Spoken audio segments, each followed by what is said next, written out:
জাতীয় থেকে আন্তর্জাতিক, প্রান্তিক জনপদ থেকে নগর চারপাশ, ঠিক কী ঘটছে এই মুহূর্তে এসব নিয়ে আয়োজন এখন চারদিক। পুরো আয়োজনের সঙ্গে আছে আমি সাজিদ আরাফাত। আগামী 2025-26 অর্থ বছরের জন্য 35,000 কোটি টাকা কমিয়ে 2,30,000 কোটি টাকার বার্ষিক উন্নয়ন কর্মসূচি এডিবির খসড়া চূড়ান্ত করেছে পরিকল্পনা কমিশন। আগামী রোববার জাতীয় অর্থনৈতিক পরিষদ এনইসির বৈঠকে অনুমোদনের জন্য খসড়াটি উপস্থাপন করার কথা রয়েছে। এডিবিতে সরকারি তহবিলের 1,44,000 কোটি এবং বৈদেশিক সহায়তা থেকে 86,000 কোটি টাকা খরচের লক্ষ্য ধরা হচ্ছে। তবে সংস্থার নিজস্ব অর্থায়ন 8,599 কোটি 71 লাখ টাকা যোগ করা হলে মোট এডিপির আকার দাঁড়াবে 2,38,599 কোটি 71 লাখ টাকা। নতুন অর্থ বছরে 5 খাতে যাচ্ছে মোট বরাদ্দের 69.93%। খাতগুলো হচ্ছে পরিবহন, বিদ্যুৎ ও জ্বালানি, শিক্ষা, গৃহায়ন ও কমিউনিটি ও স্বাস্থ্য। এছাড়া এডিবির সবচেয়ে বেশি বরাদ্দ পাচ্ছে 10 মন্ত্রণালয়। এডিবিতে বরাদ্দ সহ মোট প্রকল্প থাকছে 1,143টি। এর মধ্যে বিনিয়োগ প্রকল্প 969টি, সমীক্ষার 19টি, কারিগরি সহায়তার 97টি এবং সংস্থার নিজস্ব অর্থায়নের প্রকল্প থাকবে 58টি। এগুলোর বাইরে অনুমোদনহীন নতুন প্রকল্প থাকবে 990টি।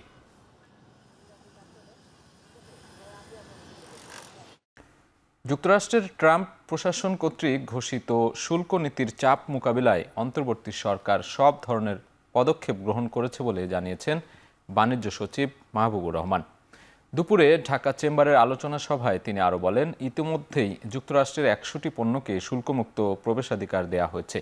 ব্যবসায়ীদের স্বস্তি দিতে কাজ করছে সরকার বলেও জানান তিনি। অন্যদিকে রপ্তানি পণ্যে যুক্তরাষ্ট্রের শুল্ক আরোপ দেশের অর্থনীতিতে বড় ধরনের সংকট তৈরি করবে না বলে মন্তব্য করেছেন অর্থনীতিবিদ ডক্টর দেবপ্রিয় ভট্টাচার্য। তবে শুল্কারোপ নিয়ে যুক্তরাষ্ট্রের সঙ্গে আলোচনার সময় সতর্ক থাকতে হবে বাংলাদেশকে। এদিকে যুক্তরাষ্ট্রের শুল্ক নীতি থেকে রেহাই পেতে দেশটিকে বাংলাদেশের বাজারে বিশেষ সুবিধা দিলে অন্যান্য দেশগুলো একই প্রত্যাশা করতে পারে। তাই বিষয়টিকে বিচক্ষণতার সঙ্গে মোকাবেলা করার কথাও বলেন তিনি।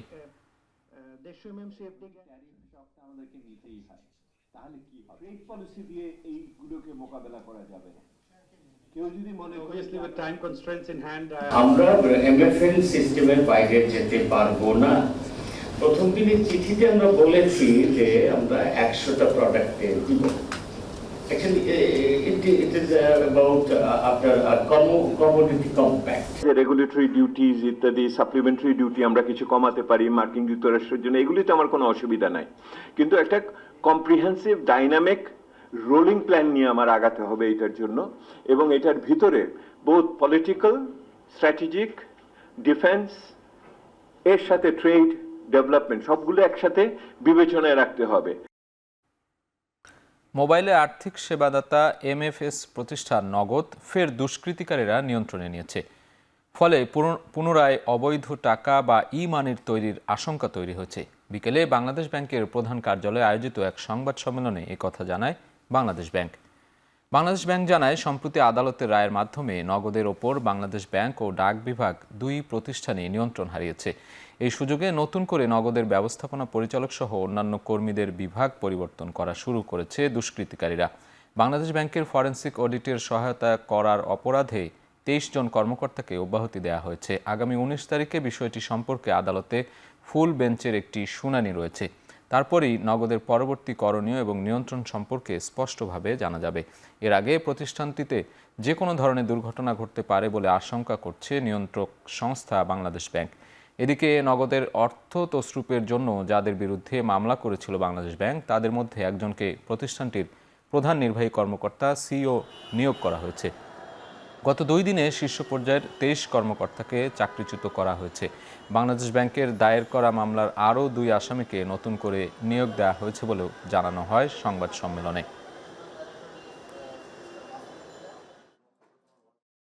খুলনায় অনুষ্ঠিত হচ্ছে বিএনপির বিভাগীয় তারুণ্যের সমাবেশ। কেন্দ্রীয় নেতৃবৃন্দ সহ সমাবেশে অংশ নিয়েছেন খুলনা ও বরিশাল বিভাগের সহযোগী সংগঠনগুলোর নেতাকর্মীরা। বিকেল 3টা থেকে নগরীর সার্কিট হাউস মাঠে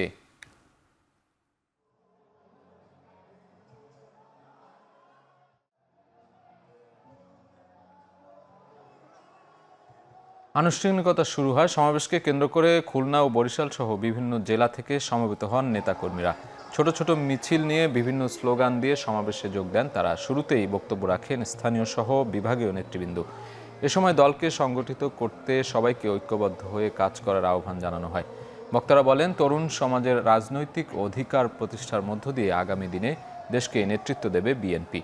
তারুণ্যের সমাবেশ ঘিরে উৎসবের নগরীতে পরিণত হয়েছে খুলনা। অলিগলি থেকে শুরু করে সড়কের বিভিন্ন জায়গায় শোভা পাচ্ছে বর্ণিল ও ব্যানার, বিলবোর্ড।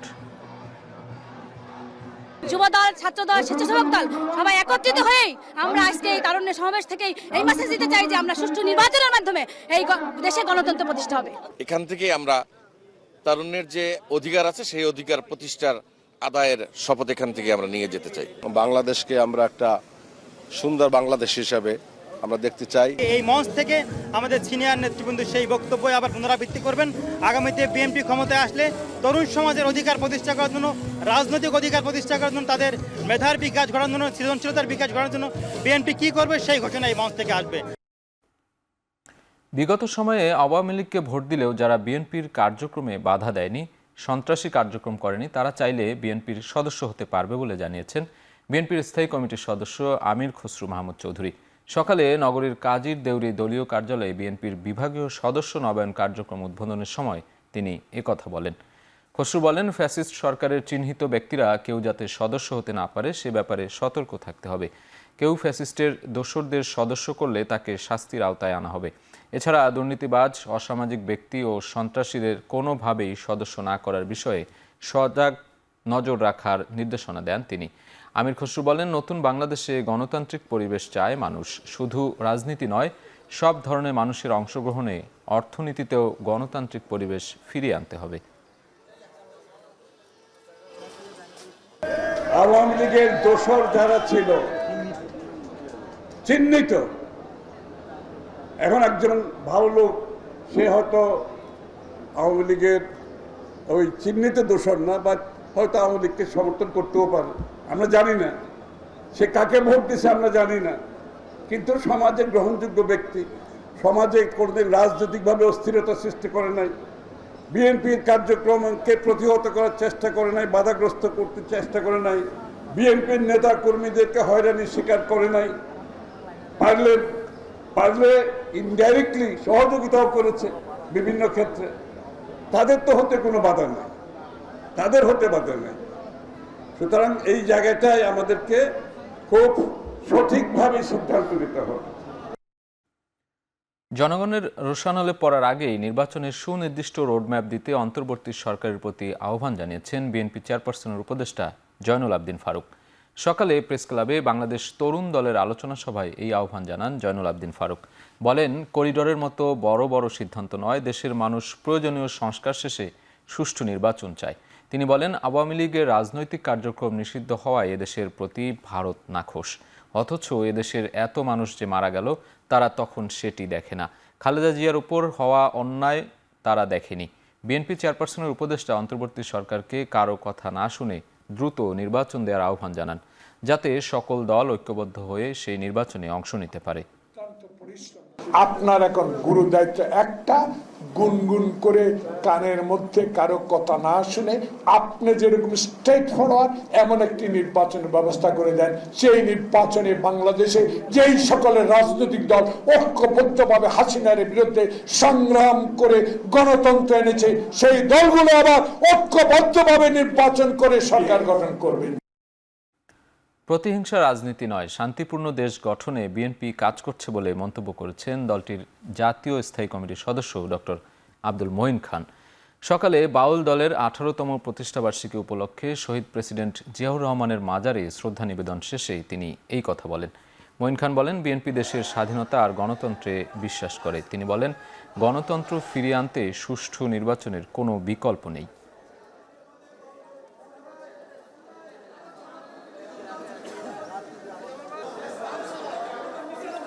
আমরা স্বাধীনতায় বিশ্বাস করি বাংলাদেশের, আমরা বাংলাদেশের গণতন্ত্রে বিশ্বাস করি।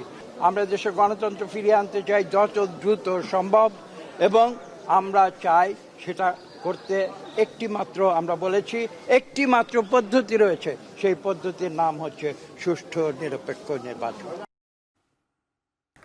কবি ও চিন্তক ফরহাদ মজহার বলেছেন, মাস্টারমাইন্ড পরিচয় করিয়ে দিয়ে ডক্টর ইউনূস মারাত্মক ক্ষতি করেছেন। কোনো ব্যক্তি অভ্যুত্থান করেনি, দীর্ঘ লড়াইয়ের ফসল এই গণ অভ্যুত্থান। সকালে জাতীয় প্রেস ক্লাবে এক গোলটেবিল বৈঠকে তিনি কথা বলেন। ফরহাদ মজহার বলেন, গণ অভ্যুত্থান এনসিপির একক অর্জন নয়। এই ঢাকা বিশ্ববিদ্যালয় থেকে এই অভ্যুত্থান ঘটে থাকে, স্ফুরণ ঘটে থাকে। কারা করেছেন, কি করেছেন, কে মাস্টার মাইন্ড, কে মাস্টার মাইন্ড না, এগুলো তুচ্ছ তর্ক। কারণ এইটা বলার মাধ্যমে আমাদের ডক্টর ইউনূস একটা মারাত্মক ক্ষতি করেছেন সকলের। আপনারা দয়া করে, গণ অভ্যুত্থান আমরা করেছি গণ সার্বভৌমত্ব প্রতিষ্ঠার জন্য, জনগণের ক্ষমতা কায়েম করা এবং সকল ফ্যাসিস্ট শক্তির বিভিন্ন প্রতিষ্ঠান আমরা এটাকে ধ্বংস করার জন্য, উৎখাত করার জন্য আমরা এই লড়াই করেছি। আপনারা কিন্তু 5ই আগস্ট এটা পারেন নাই তরুণরা। চট্টগ্রাম বন্দরের প্রযুক্তিগত উন্নয়নে জামায়াত সহযোগিতা করবে, তবে দেশের স্বাধীনতা ও সার্বভৌমত্বের স্বার্থ বিক্রি করে কোনো পদক্ষেপ গ্রহণ না করার হুঁশিয়ারি দিয়েছেন চট্টগ্রাম মহানগর জামায়াতের আমির শাহজাহান চৌধুরী। দুপুরে চট্টগ্রাম প্রেস ক্লাবের সদস্যদের সাথে মতবিনিময় সভায় এ হুঁশিয়ারি দেন তিনি। সভায় জামায়াতের নেতারা বলেন, গেল 17 বছর জামায়াতে ইসলামী তথ্য সন্ত্রাসের শিকার হয়েছে। সাংবাদিকরা স্বাধীনভাবে মত প্রকাশ করতে পারেনি। এখন সময় এসেছে সত্য তুলে ধরার। তবে কেউ কেউ ফ্যাসিবাদের পক্ষ নেয়ার চেষ্টা করছে উল্লেখ করে তারা বলেন, অভ্যুত্থান পরবর্তী সময়ে ফ্যাসিবাদের দোসররা বিভিন্ন রাজনৈতিক দলে আশ্রয় নিয়ে দেশকে অস্থিতিশীল করার অপচেষ্টা করছে। সকল ষড়যন্ত্র রুখতে অভ্যুত্থানের পক্ষের রাজনৈতিক দলগুলোকে ঐক্য ধরে রাখার আহ্বান জামায়াত নেতাদের। চট্টগ্রাম প্রেস ক্লাব আয়োজিত এ মতবিনিময়ে অংশ নেন মহানগর জামায়াতের শীর্ষ পর্যায়ের নেতৃবৃন্দের এবং সাংবাদিক নেতারা।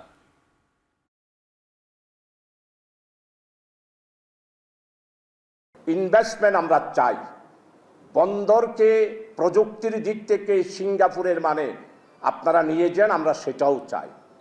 কিন্তু দেশের স্বাধীনতা সার্বভৌমত্বের স্বার্থ বিকিয়ে দিয়ে আমরা কোনো পদক্ষেপ কোনো অবস্থায় গ্রহণ করতে পারি না। বৈষম্যহীন একটি রাষ্ট্র চাই। আমাদের জামায়াত ইসলামীর সর্বোপরি আমরা 18 কোটি মানুষের জন্য আগামী দিনে যে চ্যালেঞ্জ, সেটাই মোকাবেলা করতে চাই। মাইক্রো ক্রেডিট ব্যাংক হলে নতুন উদ্যোক্তারা সহজে ঋণ পাবেন বলে জানালেন প্রধান উপদেষ্টা ডক্টর ইউনূস। তিনি বলেন, রেগুলেটরি অথরিটি শুধু বাংলাদেশের জন্য কাজ করছে তা নয়, পৃথিবীতে দৃষ্টান্ত হিসেবে কাজ করছে এই অথরিটি। বলেন, ক্ষুদ্র ঋণ হচ্ছে সত্যিকারের ব্যাংক, যেখানে মানুষকে জামানতবিহীন ঋণ দেয়া হয়। সকালে রাজধানীর আগারগাঁওয়ে অথরিটি ভবনের উদ্বোধনী অনুষ্ঠানে তিনি এসব কথা বলেন। এ সময় মাইক্রো ক্রেডিট ব্যাংক চালু করতে আইন করার পরামর্শ দেন প্রধান উপদেষ্টা। অথরিটির নিজস্ব ভবন উদ্বোধনের মাধ্যমে নতুন যাত্রা শুরু হলো জানিয়ে প্রধান উপদেষ্টা বলেন, মাইক্রো ক্রেডিটের কার্যক্রম আরও জোরদার হবে। অতিথিবৃন্দ, ক্ষুদ্র ঋণ প্রতিষ্ঠানের প্রধান ক্ষুদ্র ঋণ খাত গ্রাহক যে শব্দ থেকে ব্যাংকিং সিস্টেমের অভ্যুত্থান হলো, সেটার থেকে তুমি বিচ্যুত হয়ে গেছো। আমাদেরটা হলো আসল ব্যাংক, যেটা মানুষের বিশ্বাসের উপর ভিত্তি করে আছে, কারণ এখানে কোনো জামানত নাই। এটা জামানতবিহীন ব্যাংক। আমরা মানুষকে টাকা দিই বিশ্বাসের ভিত্তিতে। যে দেশে মাইক্রো ক্রেডিট হয় সে দেশেই প্রবলেম হয় রেগুলেশন, কারণ এটা সেন্ট্রাল ব্যাংকের কোনো ব্যাংকিং নিয়মের মধ্যে পড়ে না, এক্সিস্টিং ব্যাংকিং নিয়ম। তো আমি বারে বারে বলে আসছি তোমাদের এত কথা চিন্তা করার কারণে, বাংলাদেশ অলরেডি এর সমাধান দিয়ে দিয়েছে। Micro credit regulatory authority, just follow them, তাদের নিয়ম কানুন নিয়ে আসো, তোমরা সেভাবে করো। বহু দেশ সেটা অনুসরণ করেছে। তারা যেহেতু দেখছে যে এটা বড় হচ্ছে, এটাকে সামাল দিতে হবে, কাজে এটা মাইক্রো ক্রেডিট রেগুলেটরি অথরিটি শুধু যে বাংলাদেশের জন্য কাজ করেছে তা না, এটা আন্তর্জাতিকভাবে অনেক দেশের সহায়ক হয়েছে, সাহায্য করেছে যে জিনিসটা করে দেওয়ার জন্য। আমরা যখন মাইক্রো ক্রেডিট ব্যাংকের লাইসেন্স দেব, পরিষ্কার বলতে হবে যে এই কাজের জন্যই লাইসেন্স দেওয়া হচ্ছে, কনভেনশনাল ব্যাংকিং এর জন্য লাইসেন্স দেওয়া হচ্ছে না, এটা আলাদা করে ফেলা। তার সঙ্গে একটা এডিশন চাচ্ছি, এই ব্যাংক যেগুলো হবে এগুলো হলো সামাজিক বাণিজ্যের ব্যাংক, সামাজিক ব্যবসার ব্যাংক, এটা কারো মনোভার জন্য না। এক মাসের মধ্যে নতুন বিশ্ববিদ্যালয়ের অধ্যাদেশ জারি, রোববারের মধ্যে অন্তর্বর্তী প্রশাসন গঠনের প্রজ্ঞাপন জারি সহ 5 দফা দাবি তুলেছে 7 কলেজের শিক্ষার্থীরা। বিকেলে ইডেন কলেজ চত্বরে সংবাদ সম্মেলনে এসব দাবি তোলেন 7 কলেজ বিশ্ববিদ্যালয়ে রূপান্তর টিমের সদস্যরা। এ সময় শিক্ষার্থীরা হুঁশিয়ারি দিয়ে বলেন, দাবি পূরণ না হলে সংশ্লিষ্ট মন্ত্রণালয় ঘেরাও করা হবে। 4 মাসের সময়সীমা বেঁধে দেওয়া হয়, কিন্তু গত 30 এপ্রিল এই কমিটির সময়সীমা শেষ হলেও এখনো সমস্যার সমাধান হয়নি। আমরা এমন সময়ক্ষেপণের তীব্র নিন্দা জানাচ্ছি। আমরা যদি আবার মাঠে নামতে হয়, অর্থাৎ আমাদের দাবি মানা না হলে আমরা জনদুর্ভোগ এড়াতে এবার সংশ্লিষ্ট মন্ত্রণালয় ঘেরাও করতে বাধ্য হব। রাষ্ট্র যদি কোনো প্রকার, যেমন জনপ্রশাসন মন্ত্রণালয়ের এক অদৃশ্য কালো ছায়া আমাদের শিক্ষার্থীদের ভাষায় শিক্ষা সিন্ডিকেটের দালালের দ্বারা যদি কোনো প্রকার আমাদের কার্যক্রমে কালক্ষেপণ করতে চায়, তাহলে সেই দালালকে আমরা টেনে হিচড়ে এনে জাতির সামনে উপযুক্ত বিচার উপহার দিব। ভারতে কোনো বাংলাদেশি থাকলে পুষির না করে কূটনৈতিক চ্যানেলে পাঠানোর আহ্বান জানিয়েছেন স্বরাষ্ট্র উপদেষ্টা জাহাঙ্গীর আলম চৌধুরী। দুপুরে পশ্চিম সুন্দরবনের সাতক্ষীরা রেঞ্জের বাংলাদেশ ভারত সীমান্তে রায়মঙ্গল নদীর বয়সিং এলাকায় বিজিবির ভাসমান বিওপি উদ্বোধন শেষে তিনি আরও বলেন, বাংলাদেশে অবস্থানকারী অবৈধ ভারতীয়দের ভারতের মতো পুশব্যাক করা হবে না, নিয়ম মেনে ফেরত পাঠানো হবে। তাদের জানিয়েছি, আমাদের বাংলাদেশি যদি কেউ ইন্ডিয়া থেকে থাকে আপনারা প্রপার চ্যানেলে পাঠান। প্রত্যেকটা একটা প্রপার চ্যানেল আছে, যেমন আমরাও ইন্ডিয়ার যারা বাংলাদেশে আছে তাদেরও আমরা প্রপার চ্যানেলে পাঠাই, আমরা কিন্তু কাউরে পুশিং করি না। তো এই জন্য তাদেরও বলা হয়েছে তারা প্রপার চ্যানেলে যদি বাংলাদেশিরা থাকে তাদের পাঠান। গতকালকে আপনারা দেখছেন যে সেই ব্রাহ্মণবাড়িয়া ওই সীমান্ত কিন্তু তারা পুশিংয়ের চেষ্টা করছে, বাট বিজিবির সাথে আনসার এবং জনগণের সহায়তায় তারা কিন্তু করতে পারেনি। এইসব এলাকায় আমি আপনাদের অনুরোধ করব, আপনারা সবাই যদি সহযোগিতা করেন ইন্ডিয়া পুশিং করতে পারবে না। আমাদের বর্ডারটা এত বিস্তৃত, আসলে প্রতিটি জায়গা তো গার্ড করা সম্ভব না। এই জন্যই আমরা জনগণের সাহায্য চেয়েছি, আনসারের সাহায্য নিচ্ছি। পুলিশ এবং আপনারাও অনেক প্রত্যন্ত অঞ্চলে কাজ করেন, এটা নিয়ম বহির্ভূতভাবে কাজ হচ্ছে, এটা আমি আগেও বলেছি। তো আমরা চাই এটা যদি বাংলাদেশি নাগরিক হয় সেটা যেন একটা নিয়ম মাফিকভাবে আমরা হস্তান্তর গ্রহণের মাধ্যমে আমরা নিতে পারি।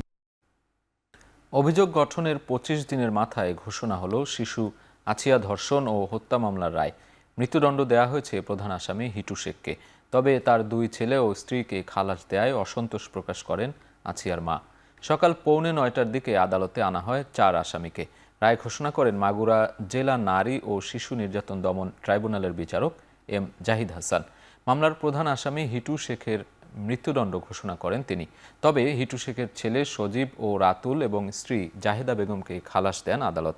23 এপ্রিল চার্জ গঠনের মধ্য দিয়ে মামলাটির বিচার শুরু হয়। গেল 6 মার্চ মাগুরা সদরের নিজ নান্দুয়ালি গ্রামে বোনের শ্বশুর বাড়িতে বেড়াতে গিয়ে ধর্ষণের শিকার হয় আছিয়া। পরে 13 মার্চ রাজধানীর সম্মিলিত সামরিক হাসপাতালে চিকিৎসাধীন অবস্থায় তার মৃত্যু হয়। এই রায় পর্যালোচনা করে উচ্চ আদালতে যাবার সিদ্ধান্ত নেওয়া হবে বলে জানান রাষ্ট্রপক্ষের আইনজীবী। ওরা তো সারিয়ে দোষী, কারণ ওরা তো হুমকিতে ওরা মুখ কাটটাই রাখছে, মারিয়ে তো ওরা মুখ কাটটাই রাখছে। কারণ ওর জীবনটা তো শেষ হয়ে যেত যদি সকালবেলা না হতো, মানুষ যদি জানাজানি না হয়ে যেত, তো কিভাবে ওরা খালাস দিল? আমি তো এত খুশি না।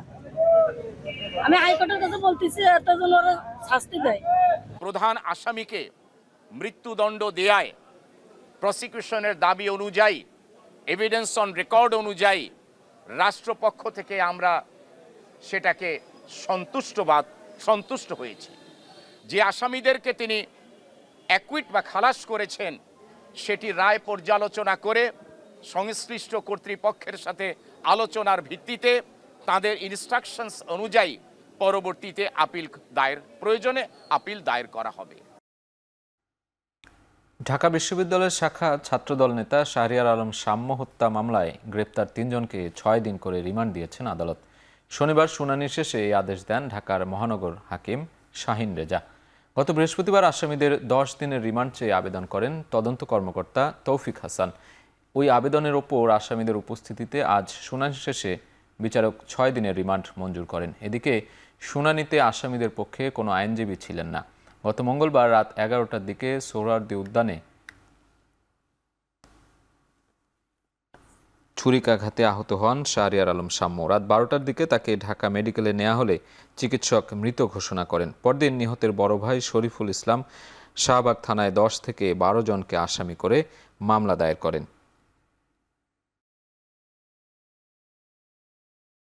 বিএনপি নেতা ইশরাক হোসেনের ঢাকা দক্ষিণের মেয়র পদে শপথ গ্রহণের বিলম্বের প্রতিবাদে আজও বিক্ষোভ করেছে সমর্থকরা। সচিবালয় অভিমুখে পদযাত্রা কর্মসূচিতে পুলিশ বাধা দেয়। এ সময় উপদেষ্টা আসিফ মাহমুদের বিরুদ্ধে ক্ষোভ প্রকাশ করেন কর্মী সমর্থকরা। আগামীকালও বিক্ষোভ করার ঘোষণা দেয়া হয়। শনিবার সকালে নগর ভবনের সামনে অবস্থান নিয়ে বিক্ষোভ করেন ইশরাক হোসেনের সমর্থকরা। পরে নগর ভবনের সামনে থেকে সচিবালয় অভিমুখে পদযাত্রা কর্মসূচি শুরু হয়, যা পুলিশি বাধার মুখে গুলিস্তান পল্টন প্রেস ক্লাবের সামনে সড়ক প্রদক্ষিণ করে নগর ভবনের সামনে এসে শেষ হয়। কর্মসূচিতে অংশগ্রহণকারীদের অভিযোগ করেন একটি মহল গণতান্ত্রিক পথকে বাধা দিচ্ছে। এ সময় উপদেষ্টা আসিফ মাহমুদকে নগর ভবনে অবাঞ্ছিত ঘোষণা করেন বিক্ষোভকারীরা। বুধবার থেকে এই বিক্ষোভ কর্মসূচি করে আসছেন ইশরাক হোসেনের সমর্থকরা। এটা একটা ষড়যন্ত্র চলতেছে, যেহেতু আদালত তাকে রায় দিছে, এখানে তাকে বসতে দেওয়া হচ্ছে না। আমরা এখানে তাকে দেখতে চাই। আমাদের দাবি না মানা হচ্ছে, আমরা রাজপথে থাকবো, এখানে আন্দোলন চালিয়ে যাব। তীব্র প্রতিবাদ জানিয়ে স্থানীয় সরকার পল্লী উন্নয়ন সভায় উপদেষ্টা জনাব সজীব ভুইয়া, আসিফ মাহমুদ সজীব ভুইয়াকে ঢাকা সিটি কর্পোরেশনে অবাঞ্ছিত ঘোষণা করলাম। গেজেট প্রকাশিত হওয়ার পরেও যদি নগর ভবনে একজন নগর পিতা ইশরাক হোসেন সাহেবকে বসানো না হয়, সেক্ষেত্রে আমি মনে করবো এর পিছনে একটা কালো ছায়া। ইসলামিক ফাউন্ডেশনের মহাপরিচালকের আশ্বাসে আন্দোলন স্থগিত করেছে মসজিদ ভিত্তিক শিশু ও গণশিক্ষা কার্যক্রম প্রকল্পের শিক্ষক, কেয়ারটেকার ও কর্মকর্তারা। তবে দাবি মেনে না নিলে আরও কঠোর আন্দোলনের হুঁশিয়ারি দিয়েছেন তারা। এর আগে 5 মাসের বকেয়া বেতনসহ 5 দফা দাবিতে সকাল 10টা থেকে পরিকল্পনা কমিশনের সামনের সড়কের যান চলাচল বন্ধ করে দিয়ে বিক্ষোভ করেন তারা। মসজিদ ভিত্তিক শিশু ও গণশিক্ষা কার্যক্রমের শিক্ষকেরা জানান, চাকরি স্থায়ীকরণ, রাজস্ব খাতে অন্তর্ভুক্তি, বেতন বৃদ্ধির দাবিতে সারা দেশ থেকে এসেছেন তারা। একই সাথে গত ঈদুল ফিতরের পাওনা বোনাস, ঈদুল আজহার বোনাস এবং 5,000 টাকা থেকে বাড়িয়ে মাসিক বেতন 15,000 টাকা করার দাবিও জানান তারা। পরবর্তীতে শিক্ষক প্রতিনিধি দলের সঙ্গে বৈঠক করেন ইসলামিক ফাউন্ডেশনের মহাপরিচালক ও সংশ্লিষ্টরা। সেখানেই মৌখিকভাবে 5 দফা মেনে নেয়ার আশ্বাস দেয়া হয়। এর পরিপ্রেক্ষিতে আন্দোলন সাময়িকভাবে স্থগিত করেন মক্তব ভিত্তিক শিক্ষকেরা।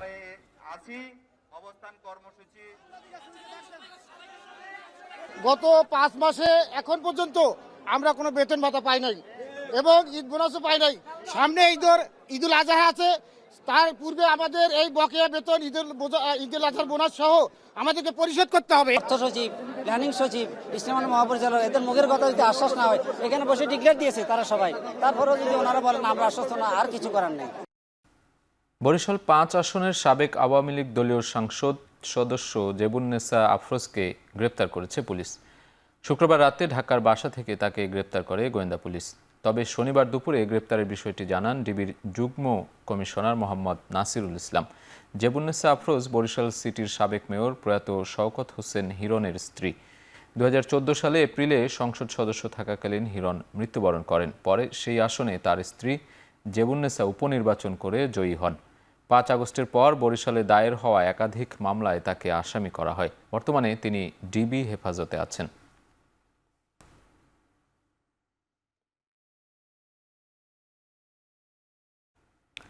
নারায়ণগঞ্জ সিটি কর্পোরেশনের সাবেক মেয়র ডাক্তার সেলিনা হায়াত আইভিকে বিস্ফোরক আইনের 2টি মামলায় গ্রেপ্তার দেখানো হয়েছে। এ নিয়ে আইভির বিরুদ্ধে 5টি মামলার মধ্যে 3টি মামলায় গ্রেপ্তার দেখানো হলো। দুপুরে আইভিকে কাশিমপুর কারাগার থেকে ভার্চুয়ালি উপস্থিত দেখিয়ে Narayanganj senior judicial magistrate Shahidul Islam Chowdhury shown অ্যারেস্টের আদেশ দেন। নারায়ণগঞ্জ আদালত পুলিশের পরিদর্শক কায়ুম খান জানান, সিদ্ধিরগঞ্জ থানার 2টি বিস্ফোরক আইনের মামলায় আইভিকে শোন অ্যারেস্ট দেখানো হয়েছে। 2024 সালের 19 এপ্রিল সিদ্ধিরগঞ্জ থানায় দায়ের করা বিস্ফোরক আইনের একটি মামলায় এবং 16 এপ্রিল দায়ের করা অপর একটি বিস্ফোরক আইনের মামলায় আইভিকে গ্রেপ্তারের আবেদন করা হয়। এ সময় আদালত 2টি মামলার শুনানি শেষে আইভিকে গ্রেপ্তার দেখানোর আদেশ দেন। এ সময় কাশিমপুর কারাগার থেকে ভার্চুয়ালি আইভিকে উপস্থিত রাখা হয়।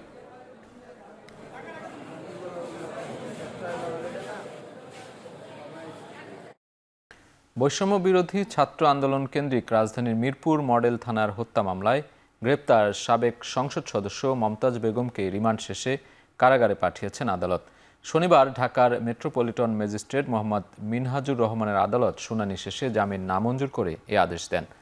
এদিন রিমান্ড শেষে মমতাজকে আদালতে হাজির করা হয়। এরপর মামলার তদন্তকারী কর্মকর্তা মিরপুর মডেল থানার উপপরিদর্শক এসআই মনিরুল ইসলাম তাকে কারাগারে আটক রাখার আবেদন করেন। এ সময় আসামি পক্ষের জামিন চেয়ে আবেদন করেন, অন্যদিকে রাষ্ট্রপক্ষ জামিনের বিরোধিতা করেন। উভয় পক্ষের শুনানি শেষে আদালত জামিন নামঞ্জুর করে মমতাজ বেগমকে কারাগারে পাঠানোর আদেশ দেন। গত 12 মে রাতে রাজধানীর ধানমন্ডি এলাকা থেকে তাকে গ্রেপ্তারের পরদিন 13 মে তার 4 দিনের রিমান্ড মঞ্জুর করেন আদালত। চায়ের দাম না বাড়লে চা শ্রমিকদের বেতন বাড়াতে চাপ দেওয়া যাবে না, তাই নিলামে চায়ের দাম বাড়াতে ব্যবস্থা নেওয়া হচ্ছে বলে জানান শ্রম উপদেষ্টা ডক্টর এম শাখাওয়াত হোসেন। দুপুরে মৌলভীবাজারের শ্রীমঙ্গলে বিভাগীয় শ্রম দপ্তরে চা শ্রমিক ইউনিয়নের নেতাদের সঙ্গে মতবিনিময় সভায় একথা বলেন তিনি। এ সময় উপদেষ্টা আরও বলেন, চা বাগানে প্রবেশ করতে পর্যটকদের 20 টাকা হারে ফি দেওয়ার ব্যবস্থা নিতে হবে। এর আগে কলকারখানা ও পরিদর্শন অধিদপ্তরের উপমহাপরিদর্শনের নবনির্মিত ভবনের উদ্বোধন করেন উপদেষ্টা। পরে শ্রমিকদের দেয়া বিভিন্ন দাবির মধ্যে চিকিৎসা, স্বাস্থ্যসেবা, স্যানিটেশন সহ নানা সমস্যার সমাধানের আশ্বাস দেন তিনি।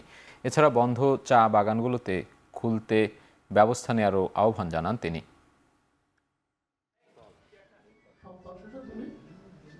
চায়ের দামের কালকে যেটা শুনলাম যে তারা যে অকশন রেট নির্ধারিত আছে, সেই অকশন রেটেরও উপরে হচ্ছে প্রোডাকশন রেট। কাজে এটা যদি সামঞ্জস্য না হয়, আমিও তো চাপ নিতে পারছি যে বেতন বাড়াবো বা তাদের কারো কোনো এটা ইমিডিয়েট এই আমাকে চেয়ারম্যান বললেন এটা বাড়াবার একটা সিদ্ধান্ত হয়েছে, কিছুদিনের মধ্যে হয়তো এটা বাড়বে। ডিজিটাইজেশনের মাধ্যমে দুর্নীতি কমিয়ে আনা সম্ভব বলে মন্তব্য করেছেন স্থানীয় সরকার, পল্লী উন্নয়ন ও সমবায় মন্ত্রণালয়ের উপদেষ্টা আসিফ মাহমুদ সজীব ভূঁইয়া। সকালে বিশ্ব টেলিযোগাযোগ ও তথ্য সংঘ দিবস উপলক্ষে আগারগাঁওয়ে এক অনুষ্ঠানে তিনি এসব কথা বলেন। এ সময় সোশ্যাল মিডিয়ায় নারীদের সুরক্ষা এখনও সীমিত স্বীকার করে তিনি বলেন, সাইবার স্পেস নারীদের জন্য নিরাপদ করতে তথ্য প্রযুক্তি বিভাগের আরও কাজ করার সুযোগ আছে। এছাড়া ইন্টারনেট সেবা প্রান্তিক মানুষের কাছে সহজলভ্য করার জন্য ইন্টারনেটের দাম কমাতে ডাক ও টেলিযোগাযোগ বিভাগ গুরুত্বপূর্ণ ভূমিকা পালন করছে বলেও জানান উপদেষ্টা আসিফ মাহমুদ। যে যতটা সম্ভব হয় হিউম্যান টাচ কমিয়ে আনা, যে সেবাগুলো আমাদের স্থানীয় সরকার বিভাগ থেকে দেওয়া হয়, আপনারা জানেন একেবারে ইউনিয়ন পরিষদ পর্যায়ে, ওয়ার্ড পর্যায়ে আমরা সেবা দিয়ে থাকি। সেক্ষেত্রে হিউম্যান টাচই হচ্ছে সবচেয়ে বেশি দুর্নীতি এবং দীর্ঘসূত্রিতার একটা কারণ। আমরা মনে করি ডিজিটাইজেশনের মাধ্যমে সেটা কমিয়ে আনা সম্ভব এবং জনগণকে সরকারের সেবা গ্রহণের ক্ষেত্রে আরও ভালোভাবে সেবাটা দেওয়া সম্ভব। গণ অভ্যুত্থানে শহীদ রেসিডেন্সিয়াল মডেল কলেজের 11 শ্রেণীর ছাত্র ফারহান ফায়াজের নামে ধানমন্ডির 27 নম্বরের সড়কে নাম ফলক উন্মোচন করা হয়েছে। শনিবার সকালে রাজধানীর ধানমন্ডিতে এই নাম ফলক উন্মোচন করেন ঢাকা দক্ষিণ সিটি কর্পোরেশনের প্রশাসক মোহাম্মদ শাহজাহান মিয়া। তিনি বলেন, বৈষম্যহীন বাংলাদেশ যতক্ষণ পর্যন্ত না হবে ততক্ষণ পর্যন্ত তা গড়তে চেষ্টা চালিয়ে যেতে হবে। শহীদদের নামে আরও কয়েকটি সড়কের নামকরণ করার পরিকল্পনা রয়েছে বলেও জানান তিনি। এ সময় গণ অভ্যুত্থানে সব শহীদদের যেন স্মরণীয় করে রাখার ব্যবস্থা নেওয়া হয় সে আহ্বান জানান শহীদ ফারহান ফায়াজের বাবা। আন্তর্জাতিক প্রসঙ্গ, প্রধানমন্ত্রীর পদত্যাগের দাবিতে সরকার বিরোধী বিক্ষোভে উত্তাল লিবিয়া। আন্দোলনকারীদের সঙ্গে সংহতি প্রকাশ করে ইতোমধ্যে পদত্যাগ করেছেন 3 মন্ত্রী। শুক্রবার রাজধানী ত্রিপোলির শহীদ স্কোয়ারের সামনে জড়ো হয়ে বিক্ষোভে অংশ নেন কয়েকশো মানুষ। এ সময় আব্দুল হামিদের পদত্যাগের পাশাপাশি দ্রুত নির্বাচন আয়োজনের দাবি জানানো হয়। জাতিসংঘের সমর্থনে 2021 সালে জাতীয় সরকারের দায়িত্ব নেন আব্দুল হামিদ। তবে বিরোধী দলগুলোর মধ্যে ক্ষমতার দ্বন্দ্বে নতুন নির্বাচন আয়োজন ব্যর্থ হয়। এরপর থেকে নির্বাচন ছাড়াই ত্রিপোলি সহ পশ্চিমাঞ্চলের ক্ষমতায় রয়েছেন তিনি। অন্যদিকে 1 দশক ধরে পূর্বাঞ্চল শাসন করছে লিবিয়ান ন্যাশনাল আর্মির কমান্ডার খলিফা হাফতার। শুক্রবার দিনভর ইসরায়েলি হামলায় গাজায় 1.5 শতাধিক ফিলিস্তিনির প্রাণ গেছে, আহত হয়েছে প্রায় 500। এতে যুদ্ধ শুরুর পর উপত্যকায় নিহতের সংখ্যা ছাড়িয়েছে 53,000। ইসরায়েলের সামরিক বাহিনী IDF-এর দাবি, অপারেশন গিডিয়ন্স চ্যারিয়টের প্রাথমিক ধাপ হিসেবে বাড়ানো হয়েছে হামলার তীব্রতা।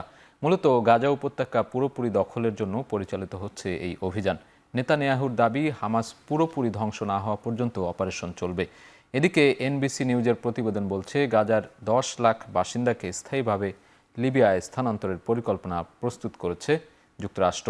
এ সম্পর্কে কোনো প্রতিক্রিয়া না দিলেও মার্কিন প্রেসিডেন্টের দাবি, অসংখ্য ফিলিস্তিনি ক্ষুধার যন্ত্রণা ভোগ করছে, তাদের যুক্তরাষ্ট্রের সহায়তার প্রয়োজন। এদিকে ইরাকের বাগদাদে শুরু হয়েছে আরব লীগ সম্মেলন, যেখানে অংশ নিয়েছেন কাতারের আমির Sheikh Tamim bin Hamad Al Thani, মিশরের president Abdel Fattah Al Sisi, ফিলিস্তিনের প্রেসিডেন্ট মাহমুদ আব্বাস সহ আরব দেশের নেতারা। এবারের সম্মেলনে গুরুত্ব পাবে গাজা যুদ্ধবিরতি ইস্যুটি।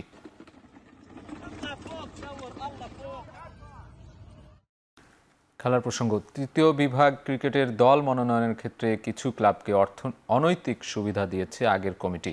বাংলাদেশ ক্রিকেট বোর্ডে দ্বিতীয় দফায় অভিযান চালিয়ে এমনটাই জানিয়েছে দুদক।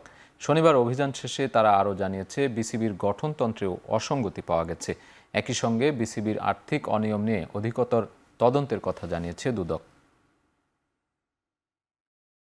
থার্ড ডিভিশন কোয়ালিফাইংয়ের ইস্যুটা কতটুকু স্পষ্ট বা স্বচ্ছ কিনা, যৌক্তিকতা কতটুকু বা এর বৈধতা কেমন, এই ব্যাপারগুলো আমরা বাছাই প্রক্রিয়াতে অনিয়ম ছিল কিনা সেটা দেখলাম। পাশাপাশি বিসিবি যে গঠিত হয়েছে এটা একটা গঠনতন্ত্রের আলোকে পরিচালিত হচ্ছে।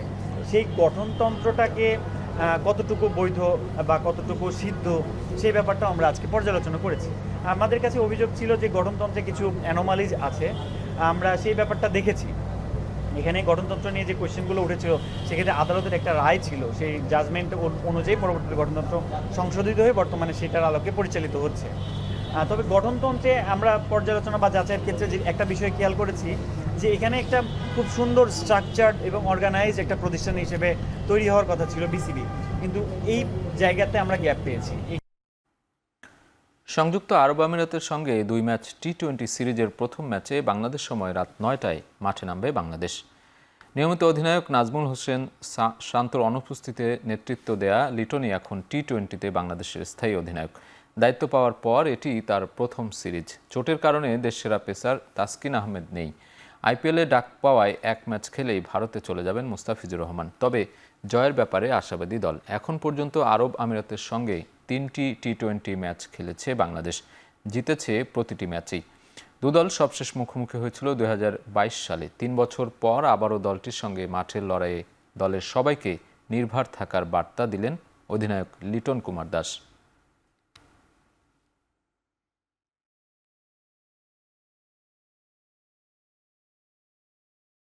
পিএসএলে বিদেশি খেলোয়াড়রা ফিরলে বাংলাদেশ থেকে এনওসি পাওয়া সহজ হবে বলে মনে করেন বিসিবির chief coordinator of programme Minhajul Abedin Nannu.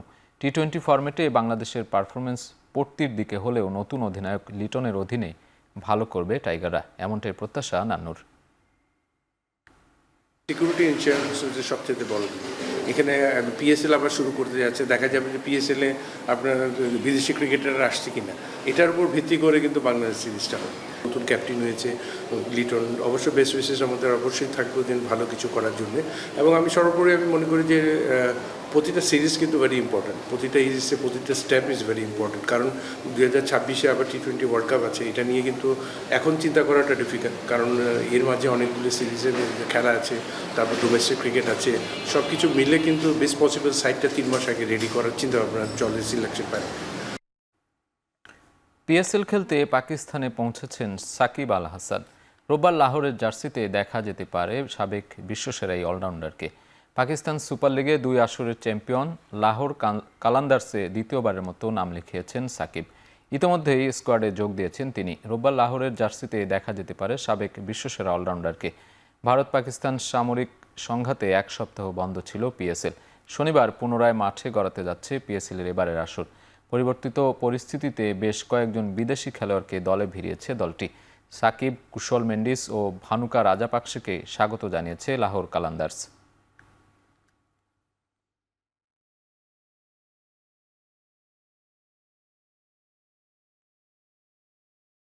Asian cup বাছাইয়ের আগে জর্ডান ও ইন্দোনেশিয়ার বিপক্ষে ত্রিদেশীয় সিরিজ খেলবে বাংলাদেশ নারী ফুটবল দল। ভুটানের লিগে খেলার অভিজ্ঞতা এই সিরিজে কাজে লাগাতে চান মনিকা চাকমা। বিভক্তি ভুলে দলের সিনিয়র জুনিয়র সবাই মিলে দেশকে ভালো কিছু উপহার দিতে চান তিনি। এই লিগটা অনেক প্রফেশনাল, তো আমার মনে হয় যে ওই যে খেলাটা আমরা যেভাবে খেলছি, আমরা যেভাবে ওখানে ট্রেনিং করছি, তো ওইগুলো যদি আমরা কাজে লাগাতে পারি তাহলে আমার মনে হয় ভালো একটা রেজাল্ট হবে। জর্ডান অবশ্যই শক্তিশালী আমাদের, আমরা চেষ্টা করব আমাদের ভালো দেওয়ার। তো আমার মনে হয় না যে ইফেক্ট হবে। বিগত দিনে আমরা যেভাবে খেলছি ওভাবেই খেলবো, ভালো খেলার চেষ্টা করব, দেশের জন্য ভালো একটা খেলা উপহার দেওয়ার চেষ্টা করব। শেষ করছি এখন চারদিক দেখতে ভিজিট করুন www.ekhon.tv। এছাড়া ফেসবুকে দেখতে ভিজিট করতে পারেন facebook.com/tv.ekhon। এছাড়া ইউটিউবে দেখতে ভিজিট করতে পারেন youtube.com/c/ekhon tv।